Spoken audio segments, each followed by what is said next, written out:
Oh, let's see, where's my cookies? Here's a cookie. It's cookie break time.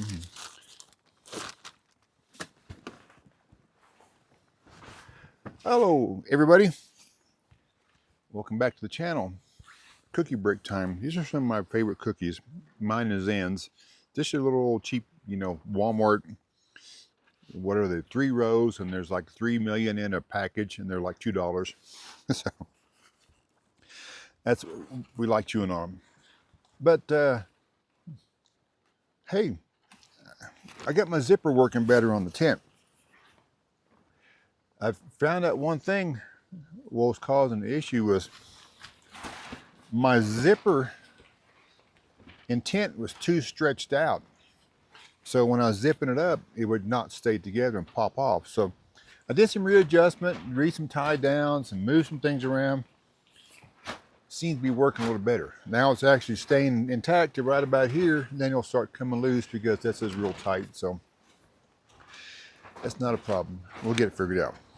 But in the meantime, my jacket zipper does the same thing. It won't zip up. And I think the reason that is, see where it just pops right open. I think the reason for that is maybe I've been eating too well. And my zipper has been stretched out. Anyway, but it creates an issue because I can't zip it back down. But we're going to enjoy my cookie, or our cookie, because Zen is right beside the camera. And we're going to kind of talk about some of the trials and tribulations and things that a camp host will go through. This is not normal setup for living in a tent. Usually camp hosts will have a RV or something, but somebody just can't wait for his cookie, which you can maybe see him. You want a cookie? Here you go. Come on. Move the chair. Here you go. Here's your cookie. He likes cookies. But yeah, we'll get on here and we'll show you kind of like some things and talk about some things that a camp host might have to go through. You all right? If you would chew your cookies, you wouldn't choke up like that. That's right. Anyway, we'll go on to the video. Are you all right? Yeah, he's fine.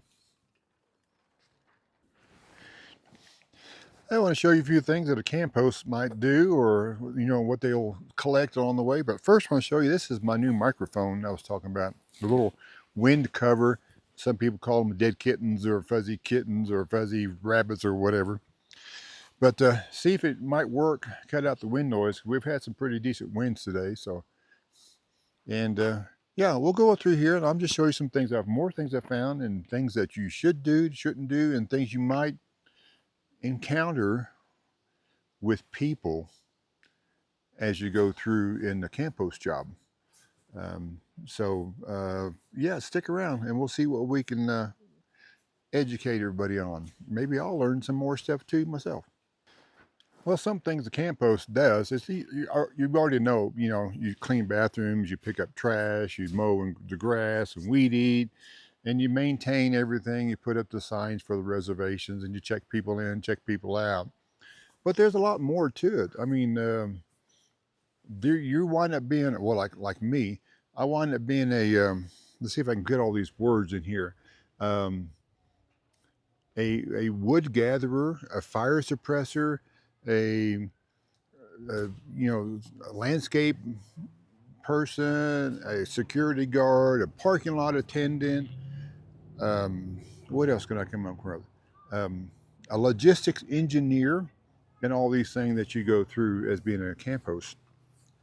So I'll show you a few things here, but one thing in the rules that you got to watch out is what people do on the side, and you really got to be aware of it, because a lot of times there's no signage that people can see to not do these things. So for instance, a few days ago, we had campers come up and they set their tents up on the grass. You can't do that. So it's on the signboard, but 90% of the people don't read the signboards when they go into campgrounds. You got to, no vegetation, keep your tent off. Everything has to be on pavement or on gravel, etc. So, you know, pretty easy. And then everybody so far that I will talk about here have been really easy. And I just mentioned it. They just picked up a tent and moved it back to the area that it needed to be. And then a few days later, we had some people down on the beach down here that started a bonfire. Uh, Very illegal because we're in a stage 1 burn ban. And that means only campfires are allowed in established campgrounds inside a metal or concrete fire ring. They were 4 feet from the beach and they had a fire 3 feet high. And it was burning good. And then I didn't even see it because it was actually past our camping area a few hundred yards. But I had some people in one of the campgrounds came over and said, hey, there's some people on the beach that started a fire. They're throwing gasoline or something on it because I can see the reflection off the lake from the flames. Very bad news. They could have started a forest fire really easy. So, you know, you got to do it. Get on the phone. You got to call somebody. So I called the fire department, and of course, no answer. I called the number for the fire department that I had, no answer. We'll get back to you later because we're, you know, out on doing something. And so I just go down there and I tell them, you know, very politely, I said, this is a violation of the forest rules. You can't have an open fire only, and, you know, et cetera, et cetera. And it's up to a $5,000 fine is what I've been told. I don't know, but, and let me tell you what, boy, do they start throwing water on that campfire in a hurry. It was out in a matter of just a couple minutes. And I went down after they left a little bit later and then checked, and all the wood was just, they had put it in the lake and soaked it down and then took it out. So they did it right, but they did it wrong to start with. Then let's see, the next day, had some people on ATVs. ATVs are welcome in the campground, and they're only supposed to be from point A, which is your campsite, to the road to get out and then back in. Had a couple guys that threw some kids on the back of the little four-wheeler quads, I guess you call them, and what they do? Head out to the beach. Very illegal. Do not, no motorized vehicles on the lake shore. Before I can get to them, they were gone. So once again, there's no signs that say this right now. So maybe they'll eventually put some up. So you got to be like a, you know, like a security, you know, like a fire watcher. You got to just oversee everything that goes on, and you need to go through and let people know what they're doing wrong. Some people will be, oh, hey, I'm sorry, I didn't know that, and some people might argue with you. So, but let me show you something else here. Oh yeah, talk about being a wood gatherer and a fire suppressor. We kind of did that on the fire log, but look at this. This is some of the wood I've been gathering from the campsites. As I mentioned before, once before, your fire ring is, you know, your only source of open flames. Well, you're supposed to have, let me get the picture here a little better. The wood is supposed to fit inside the fire ring. Well, it doesn't fit inside the fire ring. So that is, you know, that's a no-go. But as you can tell, behind this bucket, look at here. Can you see that one? That was actually, yeah, somebody actually burned that. That thing is 8 feet long. And they had that in the fire. And the, you know, rules are it has to fit in the fire ring. The bad thing is when you put it on top of the fire, you see what's been burned in the middle. It either can break in half, flip out, or roll off, and guess what? It ignites the vegetation, and you have a big fire.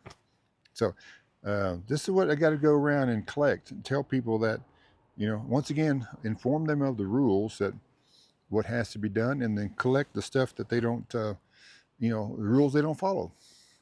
So what I'll do with all this, when I get my bus back, is I've got a reciprocating saw, and I'll be cutting all this stuff up, and I'll either be burning it here in my fire ring, or I may distribute it out to the campers in smaller versions, not, you know, not 6 and 8 feet long pieces.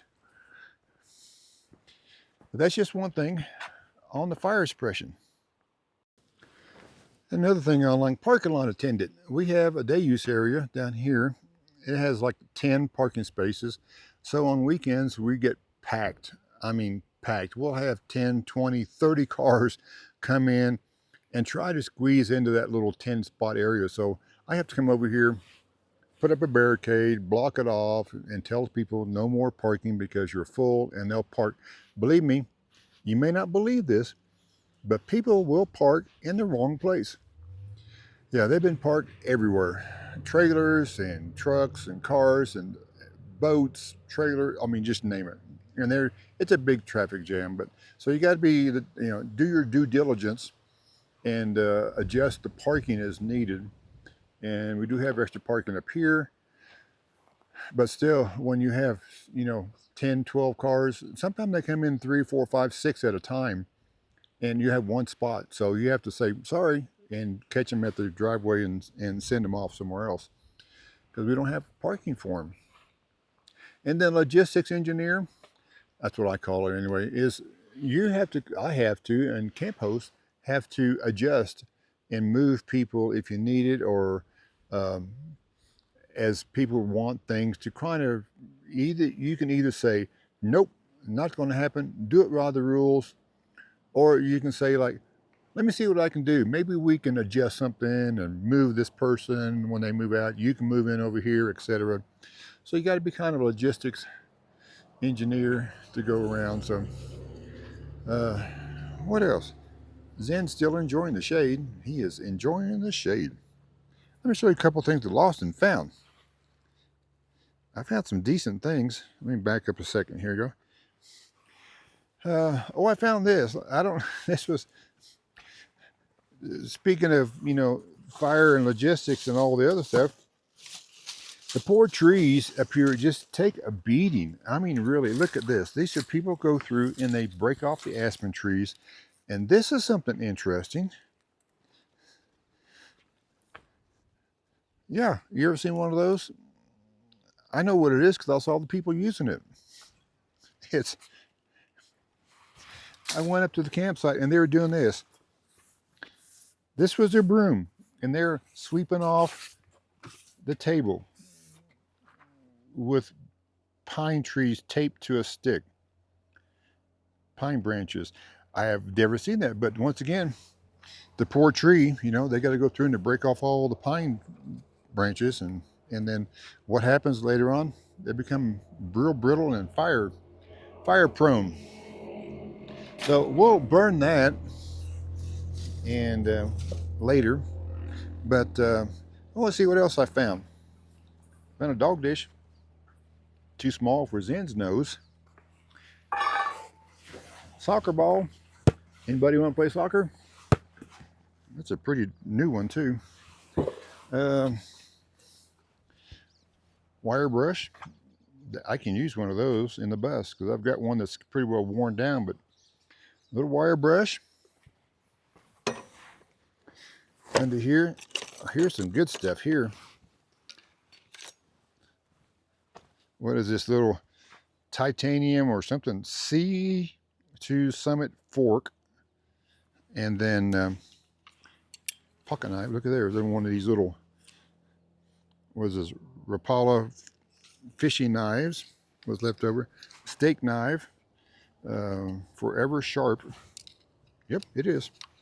And look at this. Buck knife was left here. Napa Outdoors buck knife. Now that's something I can use too, but this has been here for about 2 or 3 weeks. No one's claimed it.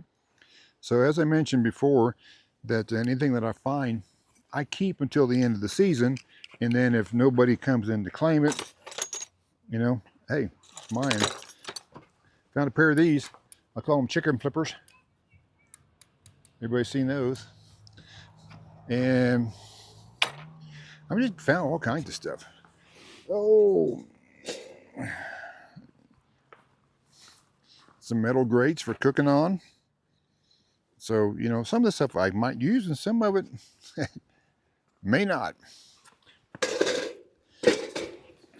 I did find another awning, another 10-foot awning. I've got it repaired and it's in the storeroom. Found one of these. You know what that is? Well, if I knew how to open it. This is a puzzle. How do you open these things? There it is. This is a foldable trash can. Look at there. Found that. That was in the dumpster, just like that. Like somebody just threw away that almost brand new trash can. So don't know if I'll use it, but I got it. And here's the one thing I'm really kind of excited about is, oh, look at there.